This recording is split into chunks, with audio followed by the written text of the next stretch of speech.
اللہ اگر چاہے، اس لیے کہ سرکار غریب نواز کو بھی یہ چیلنج کیا گیا تھا۔ آپ کو ایک پجاری نے کہا تھا، وہ آگ جلائے بیٹھا تھا، غریب نواز نے کہا کہ ذرا اس میں ہاتھ ڈال دو، جس کی عبادت کرتے ہو یہ تو تمہارا خدا ہے۔ اس نے کہا اس میں ہاتھ کیسے ڈالیں گے، یہ تو جلائے گی۔ کہا جس کی عبادت کرتے ہو وہ خود تم کو جلائے گی۔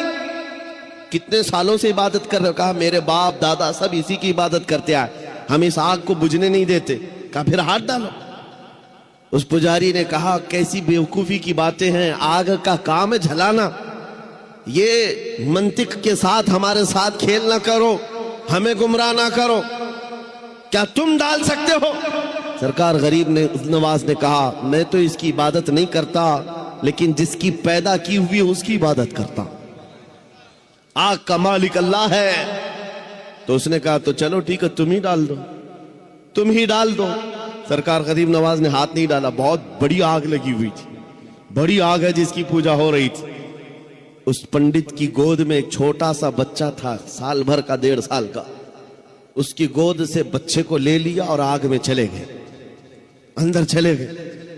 اب یہ چیخ پکار کرنے لگا کہ یہ درویش آیا، خود بھی جل گیا، میرے بچے کو بھی لے گیا، اور اتنا ہلہ کیا کہ اندر سے وہ نظر نہیں آ رہے تھے۔ لوگ جمع ہونے لگ گئے، آس پاس کے سب جمع ہو گئے، اور سب کو یہ حیرت تھی کہ یہ جل کر راکھ ہو جائے، آگ کو بجھائیں گے تب یہ ملیں گے۔ کافی دیر ہو گئی، مجمع جب اکٹھا ہوا، کئی پجاری آئے، سرکار غریب نواز اپنا دامن جھاڑتے ہوئے آگ سے باہر تشریف لا رہے ہیں۔